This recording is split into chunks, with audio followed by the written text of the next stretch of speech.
Welcome back. Thank you so much for staying with us. Now, citizens in neighboring Botswana went to the polls on the 30th of October 2024 to vote for presidential and parliamentary elections. Botswana is a landlocked country in southern Africa, which did get its independence from the United Kingdom back in 1966.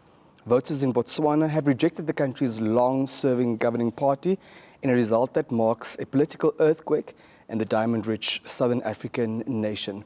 The Botswana Democratic Party, the BDP, in power since independence in 1966, has won only 4 parliamentary seats, and it will be replaced by the Umbrella for Democratic Change, the UDC. To give us more details on this, we're joined this morning all the way from the capital of Botswana, Gaborone, by Professor Emmanuel Botlhale, Public Administrator at the University of Botswana. Good morning, Professor, and welcome to Good Morning Namibia. Good morning, and good morning to your listeners and viewers. Now, Prof, on the periphery from where we stand, it would appear that the result is a surprise. But what do you make of what transpired in your country? Yes,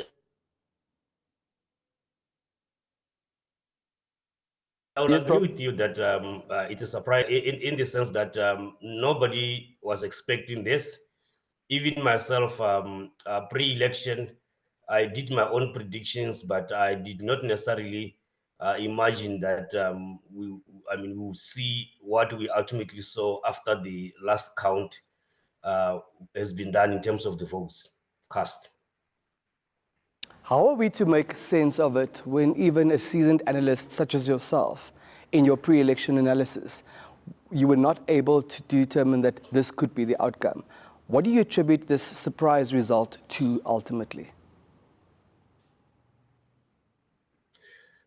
Yeah, no, like I'm saying, I'm still processing this, and then it now shows you that you see, prediction is not necessarily science; it's art. Meaning that we can all get it wrong. If you remember 2016, the polls were suggesting that Hillary Clinton would win the election, but ultimately it was Donald Trump who won. So meaning that, yes, you can predict based on what you see, on what is happening, but at the end of the day, it is the voters themselves who make that choice. So once they get into the booth, so you don't necessarily know how they're going to vote, particularly because pre-election, there was no sign that we are going to see this kind of earthquake. So, things were just normal. So we thought it was just going to be a normal election where the ruling Botswana Democratic Party wins, but the voters decided otherwise.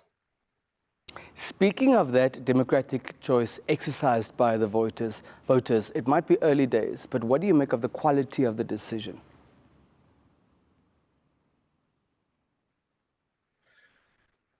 Yes, you see, voting, and then of course winning an election is one thing, and then you see the real test comes when you get into the business. Botswana have spoken. Their voice has been heard, but you see, we are still on the honeymoon phase. People are still celebrating this massive win by the UDC. But once the euphoria is gone, the honeymoon is gone, and we get into the business of governing, that's when we should be in a position to make a determination as to whether what was happening regarding that choice. So for now, it's so difficult to tell because we are still just on the honeymoon. But as you know, you have your honeymoon, and then once the honeymoon is over, that's when you get into the real business of doing things. Speaking of the honeymoon, the fact of the matter is that Botswana has a new groom. Tell us more about your new president and whether this new groom has what it takes to lead this country forward. Well, the president basically is well known as a prominent human rights lawyer. He has taken on a lot of high-profile cases in the country. He was elected as president of the Botswana National Front in 2010. And then subsequently in 2012, he was elected as the leader of the UDC. And then, of course, what happened is that he was in parliament in 2014 through 2019. And then he has been in the trenches all these years. So this is, of course, the first time that he'll be leading government. So we don't necessarily know his credentials, in that direction. But otherwise, we've known him as a prominent human rights lawyer, like I said, an activist. He has been in the trenches for quite some time. So he's somebody who is really known on the political front in Botswana and in the region, I believe so, particularly in SADC. Thank you, Prof. Now, the BDP has been in power for close to 60 years, yet something dramatic transpired in Botswana a couple of days ago. Do you believe that this choice, exercised by the voters in Botswana, reflects a change that the Botswana want to see in their country, in your country? Yeah, thank you. Actually, what has been happening is that there has been talk about a regime change, at least for the past 10 years, because remember that the UDC was formed in 2012, and then they managed to get a few parliamentary votes during the 2014 election. So yeah, there's been talk about change, regime change is actually what people have been talking about. So what it essentially means is that what you saw October 30th, it's really a culmination of what has been being said, at least some conversations around regime change, because some were saying that since 1965 pre-independence, because remember 65 we had the first elections. At that time it was self-ruled, and then 66 we got independence. But they were saying that for quite some time we have had one party. Maybe it's time, to experiment with another party. So that has been the conversation, at least for the past 10 years. Former President Masisi, of course, has not been in power since 1966. But what does this change say about his leadership during his tenure? Yeah, see, typically, at least right from the time the constitution was amended in 1997 to allow for a two-term limit. The first person or the first president actually to operate under this dispensation was Festus Mogae. He had his 10 years, and then followed by Ian Khama, he had his 10 years. And the expectation obviously was that Masisi would run his 10 years or two terms. But this time around, the voters decided otherwise. And you see, a loss cannot be attributed to one factor. I mean, you can look at Masisi as an individual, as a leader, his leadership style and what have you. But when you sit down and ask yourself what happened, you find that you can't pin it onto one thing. You can't say it is due to the leader or the leadership style. I mean, there are many things. Some could be saying it's the economy. Some would be saying it's unemployment, particularly among the youth. So when you drill it down, you need to look at multiple factors that would have led to this massive loss that the BDP suffered. So there are many factors. So we need to sit down, do research, and try to figure out why Botswana voted the way they did. Thank you. We hear you that it's not possible, it's not fair to attribute the BDP's loss to one single factor, namely the leadership of former President Masisi. But from where you stand, what do you make of his leadership style and his approach to the first office?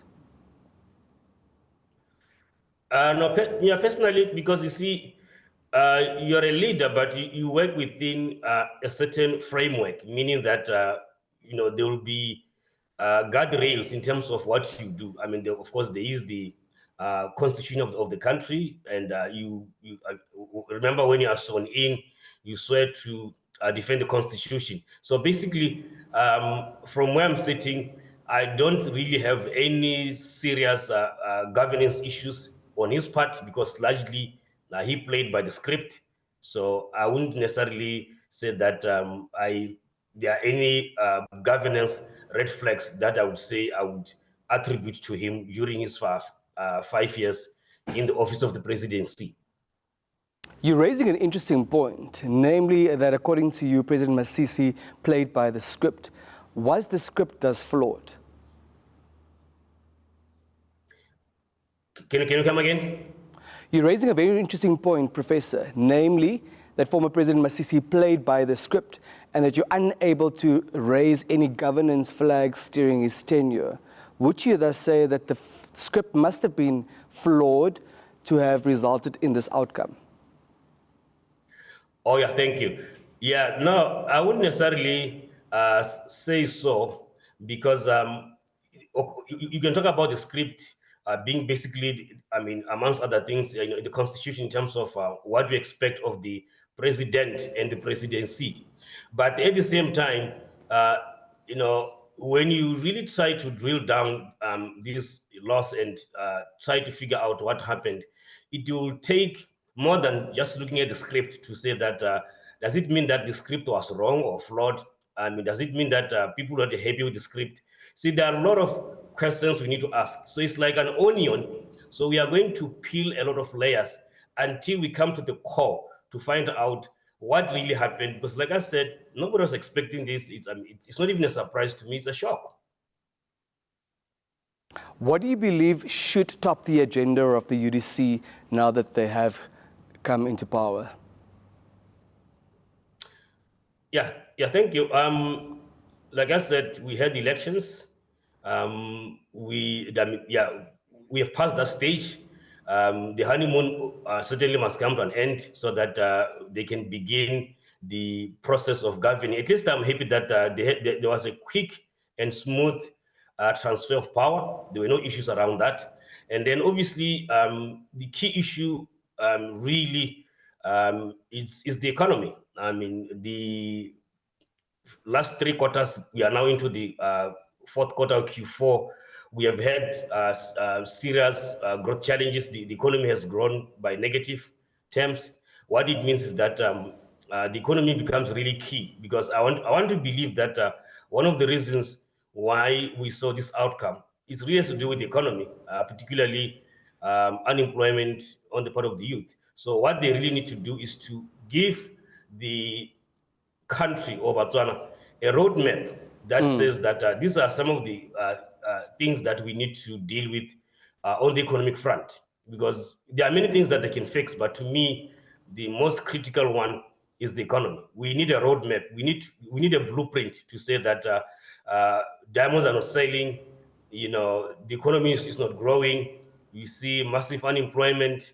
We are not seeing the economy diversifying away from diamonds. So these are some of the things that I think in the first 100 days, the new government should really put it on the front burner as it is. Thank you, Prof. In conclusion, in 3 weeks and 2 days' time, Namibia will also be heading to the polls for its presidential and National Assembly elections.